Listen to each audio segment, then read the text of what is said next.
ಬಿಸಿ ಬಿಸಿಯಾಗಿರುವಂತಹ ಮತ್ತು ಗರಿ ಗರಿ ಆದಂಥ ವಡೆ ಅಂದರೆ ಯಾರಿಗೆ ತಾನೇ ಇಷ್ಟ ಇಲ್ಲ ಹೇಳಿ, ಎಲ್ರಿಗೂ ಇಷ್ಟ ಆಗುತ್ತೆ ಅಲ್ವಾ. ನೋಡಿ, ತುಂಬ ಸೂಪರಾಗಿರುವಂಥ ವಡೆ ಇವಾಗ ರೆಡಿ ಆಗ್ತಾ ಇದೆ. Hi, hello, welcome to Grace taste channel. ನಾನು ಇಲ್ಲಿ ತುಂಬ ಸೂಪರಾಗಿರುವಂಥ ವಡೆನ ಮಾಡ್ತಾಯಿದ್ದೀನಿ ನೈಟ್ ಊಟಕ್ಕೆ. ಈ ವೆದರಿಗೆ ತಿನ್ನಬೇಕು ಅಂತ ಅನ್ನಿಸ್ತಾ ಇದೆ, ಅದಕ್ಕೋಸ್ಕರ ನಾನು ರೆಡಿ ಮಾಡ್ತಾಯಿದ್ದೀನಿ. ಇಲ್ಲಿ ನಾನು ಮೊದಲಿಗೆ 1 ಕಪ್ ಆಗೋವಷ್ಟು ನಾನಿಲ್ಲಿ ಕಡಲೆಬೇಳೆನ ತೊಗೊಂಡಿದ್ದೀನಿ. ಈಗ ನಾನು ಅದನ್ನು ಒಂದು ಪಾತ್ರೆಯಲ್ಲಿ ಹಾಕ್ಬಿಟ್ಟು ಅದ್ರ ಫುಲ್ಲು ನೀರು ಹಾಕಿ ಒಂದು 2 ಅವರ್ ಅದನ್ನು ನೆನೆಯೋಕ್ಕೆ ಬಿಡ್ತೀನಿ. ನಾವು ಏನಾದ್ರೂ ಮಧ್ಯಾಹ್ನ ಮಾಡಬೇಕು ಅಂತೇಳಿದರೆ ಬೆಳಗ್ಗೆನೇ ನೆನೆಸ್ಕೋಬೇಕು, ಅಥವಾ ರಾತ್ರಿ ಊಟಕ್ಕೆ ಮಾಡ್ತೀವಿ ಅಂತೇಳಿದರೆ ಮಧ್ಯಾಹ್ನ ನೆನೆ ಹಾಕಿದ್ರೂ ಸಾಕು, ಚೆನ್ನಾಗಿ ನೆಂದಿರುತ್ತೆ. ಈಗ ಒಂದು 2 ಪೀಸು ಚಕ್ಕೆ, ಒಂದು 2 ಇಂಚಷ್ಟು ಶುಂಠಿ, ಒಂದು 4 ಎಸಳು ಬೆಳ್ಳುಳ್ಳಿ ಹಾಕಿ ಒಂದು 7ರಿಂದ 8 ಹಸಿಮೆಣಸಿನ್ಕಾಯಿನ ನಾನಿಲ್ಲಿ ಹಾಕ್ಕೊಳ್ತಾ ಇದ್ದೀನಿ.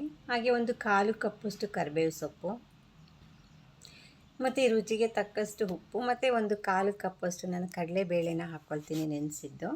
ಏಕೆಂದರೆ ಮಸಾಲೆ ಕಡಿಮೆ ಇದೆ ಅಲ್ವಾ, ಅದಕ್ಕೋಸ್ಕರ ಅದನ್ನು ನಾನು ಸ್ವಲ್ಪ ಗ್ರೈಂಡ್ ಮಾಡ್ಕೊಂಡಿದ್ದೀನಿ. ಅದಕ್ಕೇನು ನೀರೇನು ಹಾಕೋದು ಬೇಡ, ಹಾಗೇ ಗ್ರೈಂಡ್ ಮಾಡ್ಕೋಬೇಕು. ಈಗ ನಾನು ಉಳಿದಿರುವಂತಹ ಬೇಳೆನ ಹಾಕ್ಕೊಂಡು ಅದನ್ನು ಕೂಡ ನಾನು ಮಿಕ್ಸಿ ಮಾಡ್ಕೊಳ್ತೀನಿ. ನೋಡಿ, ಇದು ಜಾಸ್ತಿ ಏನಂತೇಳಿದರೆ ತುಂಬ ನೈಸಾಗಿ ಏನು ಮಾಡ್ಕೋಬಾರ್ದು, ತರಿಯಾಗಿ ಇದನ್ನು ನಾವು ಮಿಕ್ಸಿ ಮಾಡಿಕೊಂಡ್ರೆ ಸಾಕು. ಈಗ ಇದನ್ನು ಮಿಕ್ಸಿ ಮಾಡಿರೋದನ್ನು ಒಂದು ಪಾತ್ರೆಗೆ ನಾನು ಒಂದು ಬೌಲ್ಗೆ ಹಾಕ್ಕೊಳ್ತಾ ಇದ್ದೀನಿ. ಹಾಗೆಯೇ ನಾನಿವಾಗ ಇದಕ್ಕೆ ಸ್ವಲ್ಪ ಈರುಳ್ಳಿ ಮತ್ತು ಕೊತ್ತಂಬರಿ ಸೊಪ್ಪನ್ನು ಕೂಡ ನಾನು ಆ್ಯಡ್ ಮಾಡ್ತಾಯಿದ್ದೀನಿ. ಇಲ್ಲಿ 1 ಕಪ್ ಆಗುವಷ್ಟು ಈರುಳ್ಳಿನ ತುಂಬ ಚಿಕ್ಕದಾಗಿ ಹೆಚ್ಚಿಬಿಟ್ಟು ನಾನು ಹಾಕ್ಕೊಳ್ತೀನಿ. ಹಾಗೆಯೇ ಒಂದು 3/4 ಕಪ್ಪಷ್ಟು ಕೊತ್ತಂಬರಿ ಸೊಪ್ಪನ್ನು ಕೂಡ ನಾನಿಲ್ಲಿ ಹಾಕ್ಕೊಳ್ತಾ ಇದ್ದೀನಿ. ಹಾಕಿ ಚೆನ್ನಾಗಿ ನಾನು ಇದನ್ನು ಇವಾಗ ಮಿಕ್ಸ್ ಮಾಡ್ಕೋಬೇಕು. ನೋಡಿ, ಇವಾಗ ಚೆನ್ನಾಗಿ ಮಿಕ್ಸ್ ಮಾಡ್ಕೊಳ್ತಾ ಇದ್ದೀನಿ. ಎಲ್ಲ ಮಿಕ್ಸ್ ಆಯ್ತಲ್ವ, ತುಂಬ ಚೆನ್ನಾಗಿ ಆಗಿದೆ. ಈಗ ನಾನು ಒಂದು ಬಾಣಲಿಯಲ್ಲಿ ಒಂದು ಅರ್ಧ ಲೀಟ್ರ್ ಆಗೋವಷ್ಟು ಎಣ್ಣೆ ನಾನು ಇದರಲ್ಲಿ ಹಾಕ್ಕೊಳ್ತಾ ಇದ್ದೀನಿ. ಇದು ತುಂಬಾ ಸೂಪರಾಗಿರುತ್ತೆ. ನೀವು ಕೂಡ ಒಂದು ಸಲ ಟ್ರೈ ಮಾಡಿ, ತುಂಬ ಚೆನ್ನಾಗಿರುತ್ತೆ. ಹೇಗಿತ್ತು ಅಂತ ಹೇಳ್ಬಿಟ್ಟು ನನಗೆ ಕಮೆಂಟ್ ಮಾಡಿ ಹೇಳಿ. ಅಪರೂಪಕ್ಕೆ ತಿನ್ನೋಕ್ಕೆಲ್ಲ ತುಂಬ ಚೆನ್ನಾಗಿರುತ್ತೆ. ಇಡ್ಲಿ ಜೊತೆ ಅಂತೂ ತುಂಬ ಚೆನ್ನಾಗಿರುತ್ತೆ, ಹಾಗೆ ಊಟಕ್ಕೂ ಕೂಡ ಚೆನ್ನಾಗಿರುತ್ತೆ. ಈಗ ನಾನು ಒಂದೊಂದು ಚಿಕ್ಕದಾಗಿ ಉಂಡೆ ಮಾಡಿಕೊಂಡು ಅದನ್ನು ಸ್ವಲ್ಪ ತೆಳುವಾಗಿ ನಾನು ಹಾಗೆಯೇ ಪ್ರೆಸ್ ಮಾಡ್ಕೊಳ್ತಾ ಇದ್ದೀನಿ.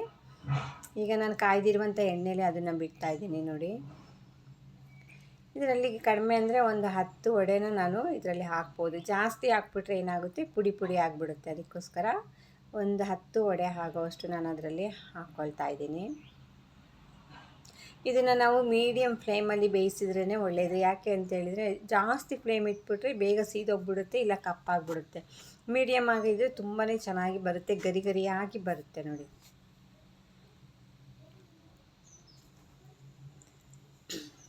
ಈಗ 1 ನಿಮಿಷ ಇದನ್ನು ಈ ಥರ ಬೇಯಿಸಬೇಕು. ಯಾಕಂದರೆ ತಕ್ಷಣ ಹಾಕಿದ ತಕ್ಷಣ ನಾವು ಅದನ್ನೇನು ತಿರುಗಿಸ್ಬಾರ್ದು. 1 ನಿಮಿಷ ಹೀಗೆ ಬೆಂದ ಮೇಲೆ ಅದನ್ನು ನಿಧಾನವಾಗಿ ತಿರುಗಿಸಿ ಕೊಡಬೇಕು ನಾವು, ಇಲ್ಲಾಂದರೆ ಪುಡಿ ಆಗಿಬಿಡುತ್ತೆ. ಅದಕ್ಕೋಸ್ಕರ ನೋಡಿ, ವಡೆ ತುಂಬ ಚೆನ್ನಾಗಿ ಬರ್ತಾಯಿದೆ, ಘಮ ಘಮ ಅಂತ ಇದೆ.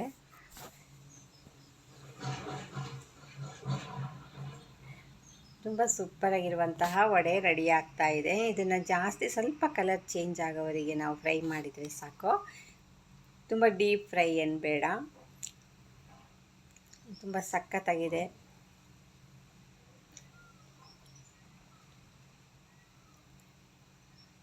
ನೋಡಿ, ಇವಾಗ ಊಟಕ್ಕೆ ರೆಡಿ ಆಯಿತು. ಈಗ ರಾತ್ರಿ ಊಟಕ್ಕೆ ನಾನು ಇದನ್ನು ರೆಡಿ ಮಾಡಿದ್ದೀನಿ. ಇವಾಗ ಊಟದ ಜೊತೆ ನೆಂಚ್ಕೊಂಡು ತಿನ್ನೋಕ್ಕೆ ತುಂಬಾ ಚೆನ್ನಾಗಿರುತ್ತೆ. ಓಕೆ, ನೀವು ಒಂದು ಸಲ ಟ್ರೈ ಮಾಡಿ, ನನಗೆ ಹೇಳಿ ಹೇಗಿತ್ತು ಅಂತ ಹೇಳ್ಬಿಟ್ಟು. ಹಾಗೆಯೇ ನನ್ನ ಚಾನಲ್ನ ದಯವಿಟ್ಟು ಯಾರ್ಯಾರು ಸಬ್ಸ್ಕ್ರೈಬ್ ಮಾಡಿಲ್ಲ ಪ್ಲೀಸ್ ಸಬ್ಸ್ಕ್ರೈಬ್ ಮಾಡಿ, ಲೈಕ್ ಮಾಡಿ, ಶೇರ್ ಮಾಡಿ. ಹೀಗೆ ನನ್ನ ಚಾನಲ್ನ ನೋಡ್ತಾ ಇರಿ. ಹೊಸ ರೆಸಿಪಿ ಜೊತೆ ನಾನು ಬರ್ತೀನಿ. ನೋಡಿ, ತುಂಬ ಚೆನ್ನಾಗಿ ಫ್ರೈ ಆಗ್ತಾಯಿದೆ, ತುಂಬ ಗರಿಯಾಗಿ ಬಂದಿದೆ, ತುಂಬ ಚೆನ್ನಾಗಿದೆ, ಟೇಸ್ಟಿಯಾಗಿಯೂ ಕೂಡ ಇದೆ. ಇದು ಎಣ್ಣೆನೂ ಕೂಡ ಜಾಸ್ತಿ ಕುಡಿಯೋದಿಲ್ಲ. ನೋಡಿ, ಈಗಾಗಲೇ ರೆಡಿ ಆಯ್ತಿದು. ಸೂಪರಾಗಿರುವಂತಹ ವಡೆ ರೆಡಿ ಆಗಿಬಿಡ್ತು. ಈಗೇನಿದ್ರು ಊಟದ ಜೊತೆ ನೆಂಚ್ಕೊಂಡು ಬಿಸಿ ಬಿಸಿಯಾಗಿ ನಾವು ಊಟ ಮಾಡೋದಷ್ಟೇ. ನೋಡಿ, ಎಷ್ಟು ಚೆನ್ನಾಗಿ ಬಂದಿದೆ. ಪುನಃ ನಾನು ಹೊಸ ರೆಸಿಪಿ ಜೊತೆ ಪುನಃ ನಿಮ್ಮನ್ನು ಮೀಟ್ ಮಾಡ್ತೀನಿ. ಅಲ್ಲಿವರೆಗೂ ಓಕೆ, ಥ್ಯಾಂಕ್ ಯು, ಬಾಯ್.